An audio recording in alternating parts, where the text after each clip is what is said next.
পীর ধরতে হবে। যারা দুনিয়ার জমিনে অনেক অনেক অনেক অনেক শিক্ষা অর্জন করেছে, কামেল মাস্টার্স কমপ্লিট করলো, তাফসীর শেষ করলো, ফিকহ শেষ করলো, পৃথিবীর জমিনের সব শিক্ষা শেষ করে ফেললো, এরপরেও ওই ব্যক্তি যদি বলে রে আমার পীরের কোনো দরকার নেই, আমি সব কিছু জানি, আমি সব থেকে জ্ঞানী, মুসলমানেরা রে আপনি যত বড় শিক্ষা গ্রহণ করেন না কেন, যত বড় শিক্ষার মালিক হয়ে যান না কেন, এরপরেও আপনি সঠিক পথে চলতে পারবেন না, কারণ আপনি মানুষ। আপনি কি? আপনি কি? আপনি হচ্ছেন মানুষ। আর যারা আল্লাহর পথে চলে রে, যারা আল্লাহর হাবিবে পাকের হাদিস খানা পড়েছে, যারা আল্লাহ রাব্বুল আলামিনের কোরআন পড়েছে, এদেরকে শয়তান ধোঁকা কম দেয় না বেশি দেয়? জোরে বলেন, কম দেয় না বেশি দেয়? সাধারণ মানুষদেরকে একটা দিলে যারা সঠিক পথে চলে এদেরকে 5টা দেয়। এদেরকে কয়টা দেয়? যেন কি করে? যেন সঠিক পথ থেকে ফিরে আসে। এবার সঠিক পথ থেকে ফিরে আসে এই কারণে, কারণ সে যদি সঠিক পথে চলে নিজেও চলবে আর সবাইকেও কি করবে? ফিরিয়ে নিয়ে আসবে।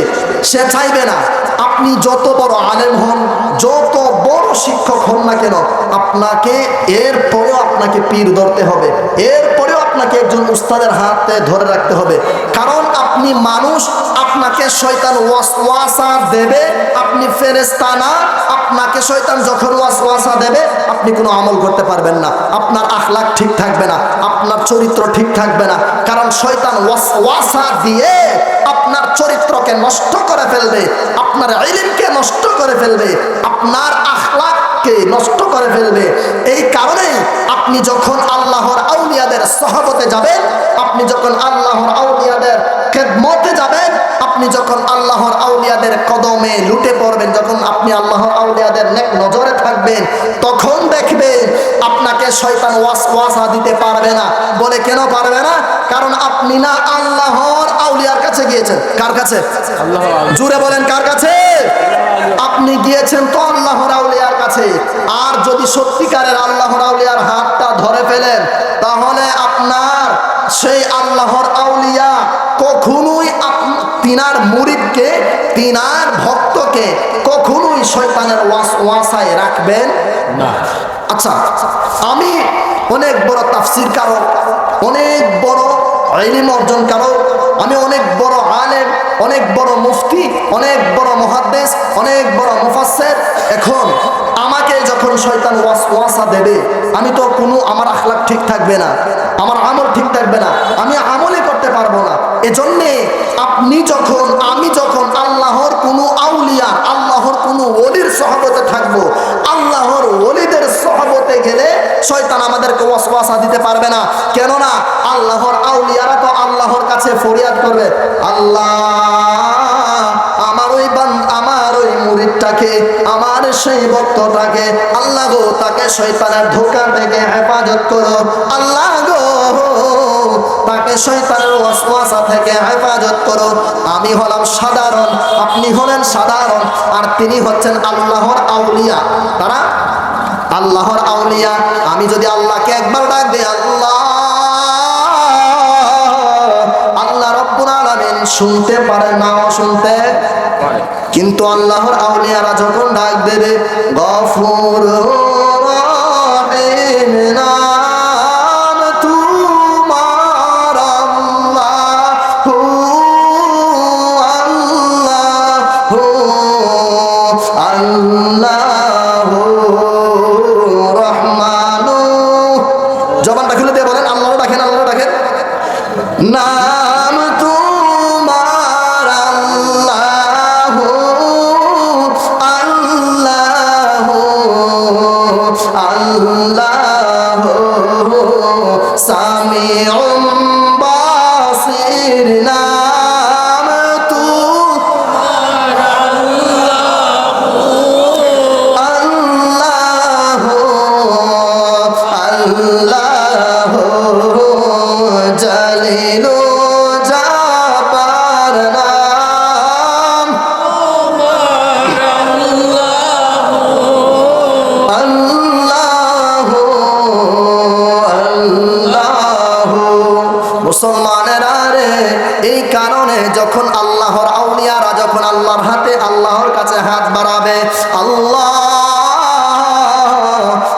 সেই ভক্তটাকে তুমি হেফাজত করো শয়তানের ধোঁকা থেকে, শয়তানের ওয়াসওয়াসা থেকে। ঠিক তখনই আল্লাহ রাব্বুল আলামিন, তিনারা তো আল্লাহর আউলিয়া হয়ে গেছেন, তিনারা তিনাদের জীবন যৌবন সবকিছু আল্লাহর রাস্তায় বিসর্জন দিয়ে তিনারা আল্লাহর আউলিয়া হয়েছেন। তখন তিনারা যখন আল্লাহর কাছে ফরিয়াদ করবেন, তখন সেই ফরিয়াদ আল্লাহ রাব্বুল আলামিন ফিরিয়ে দেবেন না। তখন শয়তানের সব ওয়াসওয়াসা থেকে আল্লাহ রাব্বুল আলামিন আপনাকে হেফাজত করে নেবেন। জবান খুলে পড়ি সুবহানাল্লাহ।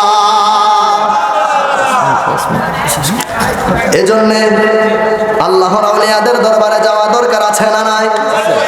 দরকার আছে না? আল্লাহর আউলিয়াদের দরবারে যদি না যান, আপনি যাই বলেন বাবা, বিশেষ করে বর্তমান জামানার যুবক ভাইয়েরা, বর্তমান জামানার ছেলে মেয়েরা যারা বলে আল্লাহর আউলিয়াদের কাছে যাওয়ার কোনো দরকার নেই, আপনি বিশ্বাস করেন আপনি পারবেন না, আপনি পারবেন না।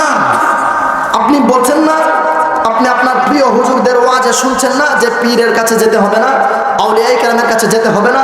আমি তো অনেক কিছু জানি, অনেক কিছু পারি, আমি আমার একজন উস্তাদের কথা শুনবো, উস্তাদের কাছে যাব, তিনার কাছে যাব, তিনার কথা অনুযায়ী চলবো, তিনার পরামর্শ অনুযায়ী চলবো। আপনার ভেতর যদি ওই রকম চিন্তা চেতনা থাকে, সেই চিন্তা চেতনা নিয়ে যদি আপনি আপনার জীবন লাইফস্টাইল শুরু করেন, তখন আপনি চাইলেও পারবেন না বাবা। কারণ আপনি মানুষ, আপনি সাধারণ মানুষ। আপনি কি মানুষ? জোরে বলেন না, কি মানুষ? আপনি সাধারণ মানুষ। আপনি এখনো আপনার আল্লাহর সেই ওই রকম আউলিয়ার হাত ধরেননি, জিনার হাত একবার আল্লাহর দিকে উঠালে আল্লাহ রাব্বুল আলামিন সাথে সাথে কবুল করে নেন। ওই রকম হাতে আপনি এখনো ধরেননি। এজন্যে আপনি যত বড় মুফতি, মুহাদ্দিস, মুফাসসির হন না কেন, আপনাকে আল্লাহর আউলিয়ার হাত ধরতে পীর ছাড়া কোনো গতি। যার পীর নাই তার পীর কে? তার পীর কে? কারণ তাকে তো শয়তান ছাড়া আর কেউ ওয়াসওয়াসা দিতে পারবে না। যদি আল্লাহর আউলিয়ার হাতে আপনি মুরিদ হন, বায়াত গ্রহণ করেন, ঠিক তখনই তিনারা হচ্ছেন আল্লাহর আউলিয়া। তিনারা অনেক সাধনা করে, অনেক কিছু করে, তিনারা আল্লাহর প্রিয় হয়ে গেছে। এজন্য আমরা অবশ্যই আল্লাহর ওলিদের, আমরা যে দরবারে বায়াত গ্রহণ করেছি, আমরা সেই দরবারে যাব, আল্লাহর আউলিয়াদের সাথে সম্পর্ক ভালো রাখবো, মুমিন বান্দাদের সাথে সম্পর্ক ভালো রাখবো, যারা সব সময় কান্নাকাটি করে আল্লাহ ডাকে তাদের সাথে আমরা সম্পর্ক ভালো রাখবো। যদি এদের সাথে আল্লাহর আউলিয়া কেরামের সাথে সম্পর্ক ভালো রাখি, বলেন তো আমাদের ঈমান ও আমলের হেফাজত করবেন কে? আল্লাহ। যা যা বলেছি আল্লাহ রাব্বুল ইজ্জত যেন আমি সহ আপনাদের সবাইকে সঠিক বুঝ এবং আমল করার তৌফিক এনায়েত করেন। আমরা শুকর করি। আল্লাহুম্মা আমিন।